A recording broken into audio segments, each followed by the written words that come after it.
Miami!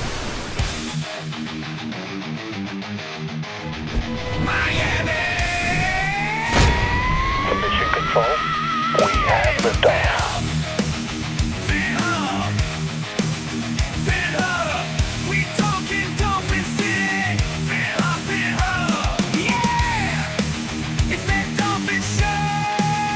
Phinhub! Welcome to the Phinhub Show, the one NFL podcast you can't leave off your roster. Now here's your hosts, Joe and Kevin DeHale. All right. Welcome to another episode of the Phinhub Show, powered by BetUS. Guys, if you haven't already, make sure to check out BetUS and use code YouTube150 for a 150% bonus on your first 3 deposits for up to $2,000. Make sure to check out BetUS and use code YouTube150. So the Miami Dolphins got mopped, but the crazy thing is, it's not like there wasn't a chance for us to win that game. The Seahawks were practically leaving the door open for us the entire game up until the fourth quarter. I never had hope. Starting in the first quarter, it was just terrible. Yeah. You know, what we were seeing on offense, having someone like Tyreek Hill and Jalen Waddle, Devon Achane, they were ghosts. Like, it didn't matter who you had on the field. You could have had Megatron out there. It really doesn't matter. Skylar was a mess. The play calling was a mess. I didn't really like anyone's performance there. The player of the game, in my opinion, was Zach Seeler. But aside from that, the Dolphins were just abysmal. They had nothing going for them on offense. Skylar Thompson eventually gets injured, and Boyle takes in. And he looked surprisingly even better than Skylar Thompson. Skylar Thompson's been in this team now, in this offense for 3 seasons, and he looked completely lost. It's worse than what I thought it could be. Yeah, I mean, seeing him out there, it was just a catastrophe. It was just, the guy looked lost. He didn't know what he was doing. He had zero awareness. Could not anticipate anything happening on the field. I mean, you see the all 22, and it's like, it's ridiculous how many throws, and I know maybe I'm going to get some flack for this, but Tua would have made in that game, and he would have been all the difference in the world. If Tua played that game, we won that game. Hands down, 100%. The defense played pretty damn well, honestly. I think I've been very impressed with Anthony Weaver as far as his in-game adjustments in the second half. Like, he basically shuts out teams. I think in all 3 games, he's only allowed 7 points in the second half. But it was just so disappointing, you know, watching a game, seeing how many opportunities you had to score points and to actually, you know, get back in the game. And then it was just a complete dump every time we'd, like, get back on the field. Skylar Thompson, you know, not to say I wished anyone to get hurt, but as soon as he was off the field, I was like, man, we might have a chance now, because he just eliminated any possibility of moving the ball down the field and actually doing something. And the fact that Mike McDaniel was willing to throw the ball that much with him, like as if Tua was in the game, you know, throw the ball just as much, I think it was just a complete and utter failure, like, in his judgment. You saw the run game working in the beginning, right? Yeah, totally gets away from it. Yeah, and I'm thinking about, I believe it was the first or second drive, and Jalen Wright ran that really nice 9-yard run. You know, they did that horse collar tackle, whatever. Should have been a horse collar, yeah. To see that they passed the ball on second down, you know, all you needed was 1 yard, and then you run it on 3rd and 1. You don't get the yard, and then instead of going for it on 4th and 1, you kick the field goal to match up with points, right? And I think one of the biggest issues with Mike McDaniel right now is that he is getting flustered without Tua, thinking that as soon as, you know, we're at a deficit in these games, like, oh shit, we need to get back in the game. So he needs these big plays, right? So he wants to pass the ball. Dude, stick to what we're good at right now, and that's running the ball. And I don't understand why he's not doing it. Yeah, he has no patience at all, and he doesn't stick to his game plan, doesn't stick to the run, which really closes us off offensively, especially when you don't have Tua in the game. And people say that a picture is worth 1,000 words, and this picture just about sums up the entirety of the Dolphins. Maybe not even just this game, the entire season. Who is that? I think I'm not super familiar with the booty cheeks, but I would say it's probably Smythe. That's either Smythe or Julian Hill. Yeah. Probably not Devon Achane. Something tells me it's not him. Yeah. Anyway, yeah, so the Dolphins are not having a great start to the season.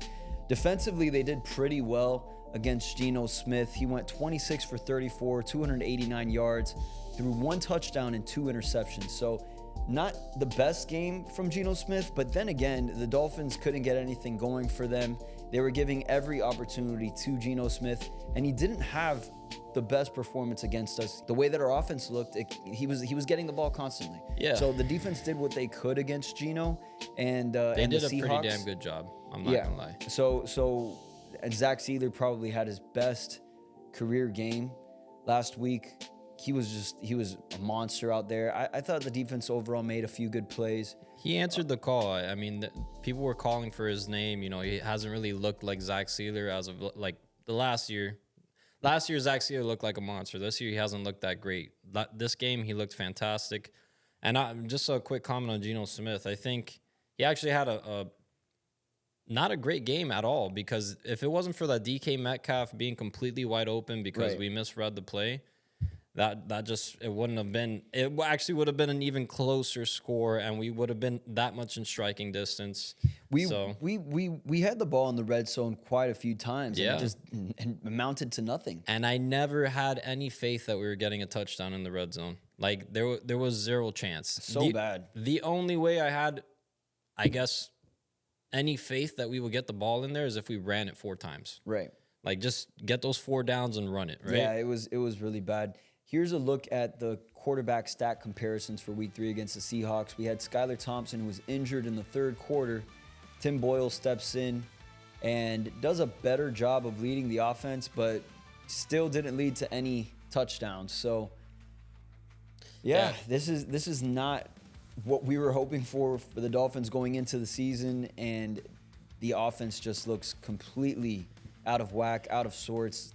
I don't know how we change this, how we turn this around, especially coming up against the Titans, who actually have a pretty decent defense. Yeah, I mean, the only chance we have right now is if we see Tyler Huntley out there, because Tim Boyle was actually, in my opinion, a lot more impressive than Skylar Thompson was. He did throw that ball in the end zone. Darren Smythe just had it. I mean, he should have came down with that. The ball's in his hands. I know it was a diving catch, but still. Yeah. But I want to see Tyler Huntley out there. I understand that he hasn't had much experience in this system yet, but neither has Tim Boyle. I mean, this guy was, we just brought him back up from the practice squad. I believe we signed him just going into week 1, right? On the practice squad. So it wasn't anything like he's been here the whole offseason and got to learn the playbook. I think you got to put this guy out there. I know Mike McDaniel said something to the effect of he's not ruling it out that Tyler Huntley can start on Monday. Right. So if he can, and if he's ready to go, I do think that's the best, chance of winning this game. Yeah, so it looks like if I were to guess, I would say Tyler Huntley's probably going to get the nod here. It could also be Tim Boyle. But even still, are the Dolphins keeping an open eye out for who else is out there before Tua's back and healthy? There's been talk of Bryce Young potentially being traded. I know he's open to the idea. Russell Wilson is now the backup, and they've been kind of mysterious about it. He was supposed to be the starter for the Steelers, but the Steelers now being 3-0, I don't think he gets the opportunity to take over the job for the Steelers. Is he a potential quarterback for the Miami Dolphins coming up? Jimmy Garoppolo, also someone who somewhat had a decent stint with the San Francisco 49ers, where Mike McDaniel came from, and has always been in talks for maybe potentially leading this Dolphins offense before Tua actually completely took control over it. I know we had a few people talking about that. And then another person that comes to mind, you also have Carson Wentz. The reason being is because now we see what is happening in Minnesota and how they were able to revive a career with Sam Darnold. So Carson Wentz, rookie of the year with the Philadelphia Eagles, he had an amazing performance. He looked like he was going to be that next guy up for the NFL, had everything you wanted. He was Josh Allen before Josh Allen. He had everything you ever wanted in what could be that next big name. Yeah. And his career just kind of plummeted. Now he's backing up Patrick Mahomes, maybe you can consider moving him over to Miami, and he has a potential to break out much like they're doing in Minnesota. And then below, you got some free agents in Desmond Ridder, CJ Beathard, Mike White, who we had on the team. I don't know if you consider him back just because, he knows the offense. But then again, so did Skylar Thompson, and we saw what that did for us. Ryan Tannehill. He's not an NFL quarterback. No. I'm sorry. Ryan Tannehill. He's a former Miami Dolphin, and I've seen people in the comments saying he knows this. No, he doesn't know the system. He played here I don't know how many years ago. That's a completely different team. And he also doesn't fit the offense. And then you got Cam Newton. Tyreek Hill recently said that we have enough kids on the team to be bringing in someone like Cam Newton. I'm not sure what exactly he meant by that. I'm guessing Cam Newton may have a lot of children, which Tyreek Hill, I think, has his own football team and the amount of kids that he has. So maybe Tyreek Hill has a point to that. But if I'm going with this, I think number one, you go with Huntley. I think Bryce Young is an interesting topic. But the next up, I'm looking at Carson Wentz, and I'm seeing, for someone who has all the physical attributes and once did it at the NFL level, looking like that superstar talent, I would kick the tires on him and see what he could provide for Miami too. You said Russell Wilson? No, Carson Wentz. Sorry. Or did I say Russell Wilson? I zoned out. No, I forgot. If it was up to me, Bryce Young, that's a wash. I don't think that's even something that you can consider at this point. If you're trying to win games while Tua's out, that's not the guy to bring in. He can't read a field. He's still too inexperienced. I want to go with a veteran here. And Tyler Huntley, I will say, is somewhat of a veteran, so we already have him rostered. He's been out there. He's had success with a really good team in the Ravens. He also provides that dual threat. But if I had to choose someone here, I would go with it'll probably have to be with Carson Wentz. You want someone that's been out there, that's had success, that knows how to read a field. I know Carson Wentz isn't who we thought he was in the beginning stages of his career, but I mean, at least someone that has been there and knows how to do it, right? Skylar Thompson, you clearly see him out there. He is lost. He doesn't know what he's doing. I mean, zero awareness of what's going on around him. That one play to end the half that he just got. Well, first of all, I don't know why you don't go for a Hail Mary, right? Like, you're throwing it short off of a play that, what are you going to do getting the ball short? Like, there's nothing to happen there. You can't even get points because the clock expired. Throw it out in the end zone. Give your guys a chance to do something. And then the other one where the guy just comes up behind him because he rolled all the way right. Like, dude, I don't understand. Like, the guy just looks like he's uninterested. Like, it's weird. Yeah, well, I don't think he's going to have another opportunity to lead the team again. So, I mean, there goes that for Skylar Thompson. But with Mike McDaniel's comments, it's pretty. I think Mike McDaniel has to be political in that aspect. Like, I think he has to kind of stick to coach talk there. Yeah. And just say, the right things for his players. And, because these are people, with real emotions and backgrounds and everything. So, and you don't want to shit on their career. Yeah, just in case he had one game. It was a terrible game. And, you don't want to do that for his career. Yeah. So if he gets another opportunity somewhere else, hey, man, good for you. I hope you the best out there, but I don't want to see that again happen with the Miami Dolphins. Now, looking at the Mike McDaniel's passing offense, it's really taken a hit. And I find this really interesting because a lot of people believed that Mike McDaniel created Tua, and I think he had so much to do with Tua's resurgence, as a football player. But let's take a look at what it looks like with and without Tua under the Mike McDaniel offense. With Tua, in dropbacks, he's tied for third. Passing touchdowns to TD attempts, he's third. Yards per attempt, he's at second. Rating for quarterback, he's at second. And in completion percentage, he's in fourth place. Mm-hmm. So a top four in every single statistical category there. Without Tua, he's 32nd, 30th, tied for 25th, 32nd, and 29th. So pretty much one of the worst quarterbacks in the NFL under Mike McDaniel's offense when it's not Tua Tagovailoa. Yeah. So I found that a pretty interesting stat because you have so many people that have trash talked Tua and say he's only Tua or he's only doing this because he's under Mike McDaniel's offense and he has Tyreek Hill and he has Jalen Waddle. Obviously, he's going to be able to put up those impressive stats. But who's Tyreek Hill without, Tua or Mahomes at this point. Well, right? there you go. Now, what does Tyreek Hill look like without Tua? This is with Tua. He's averaging 108.4 yards per game, over 7 receptions a game, and almost a full touchdown per game. With Skylar Thompson, that drops down to below 40, less than 4 receptions a game, and hasn't scored a touchdown. So, very telling as to what Tua is able to do for these. Yes, they are amazing players, and Tyreek Hill is an amazing talent. But if you can't get talent the ball, talent cannot shine.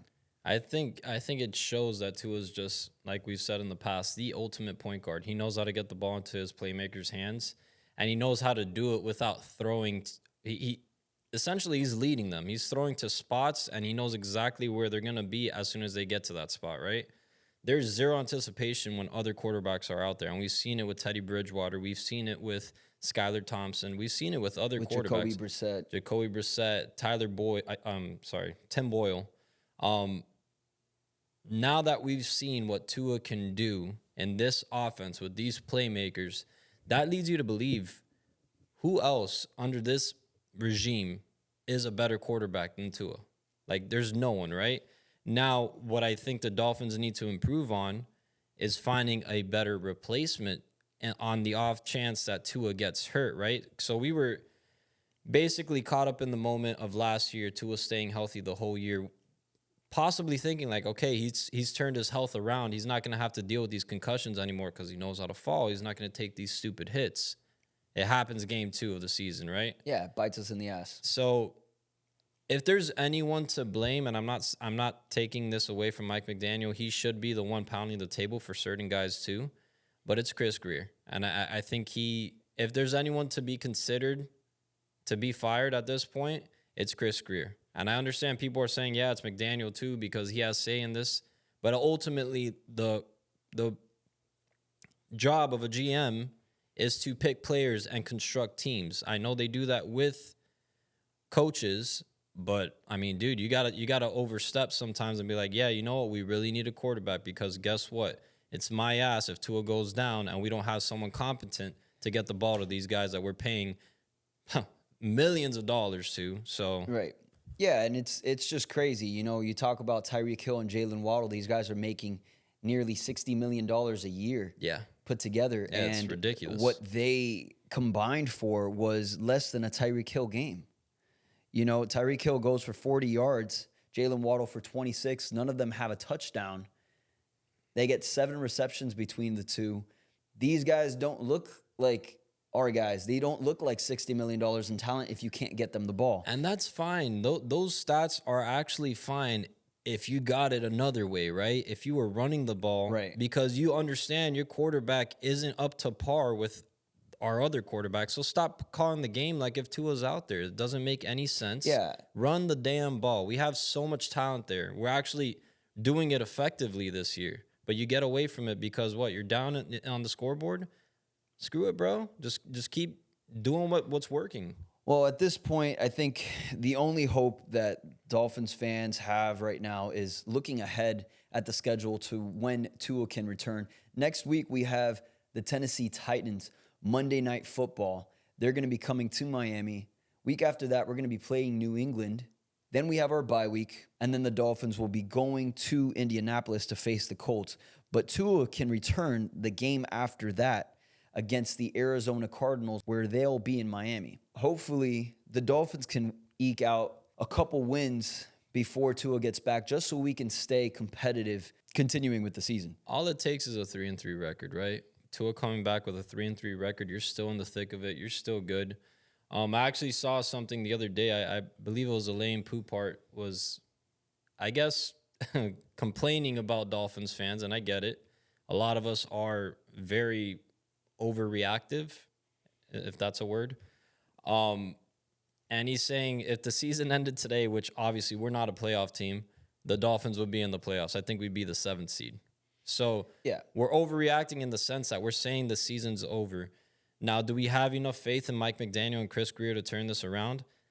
As of right now, from what we've seen, I don't have much faith in them, but I do know they are capable of doing that. I do know Mike McDaniel is capable of figuring this shit out. Right. So I think that there's there's a lot of reason to be pessimistic. Yeah, understandable. The Dolphins fans have been, like you say, pounding the table for an offensive line for 3 seasons now. I understand that. Okay, Mike McDaniel, yes, he's done amazing things with this offense. He's turned Tua around, and his career is back on track. Well, kind of. It's been derailed now because of the concussions again, but Tua's now a good quarterback. I think everybody can agree. But the thing is, we still don't have that offensive line. He's still not making great in-game adjustments, and he's staying away from the initial game plan. He's staying away from the run, even when it's working. So there are things that have people emotionally frustrated at this point, and if things continue the way they are going at this point, I don't see how you can keep Mike McDaniel and Chris Grier around. Something needs to change. I think offensive play calling needs to go to somebody else. Mike McDaniel does an amazing, and this is where his genius comes in. It's in play design. Play calling, he's not doing it at the right time. Just terrible, terrible timing with Mike McDaniel. Run the damn ball. And I think he gets a little bit emotional. So that needs to go to somebody else. Let's see what happens with the Miami Dolphins. Our next game is going to be Monday Night Football, prime time, which the Miami Dolphins are amazing at. So we'll be facing Tennessee, who is right now 0-3. They do have a good defense, but will it be Huntley or will it be Tim Boyle? What's your prediction going into this game? I think it's going to be Tyler Huntley. I also think it's going to be Tyler Huntley. I think based off of the response that he gave today in the press conference, I think there's a huge possibility. And honestly, I think it's our best chance of winning. So that's the reason why he should be out there. Well, anyway, that's going to do it for today, guys. If you haven't already, make sure to check out BetUS and use code YouTube150 for a 150% deposit bonus on your first 3 deposits. Again, that's use code YouTube150 for a 150% bonus on your first 3 deposits. But that's going to do it for today. Thank you guys for checking us out, and we'll catch you in the next one. Good luck.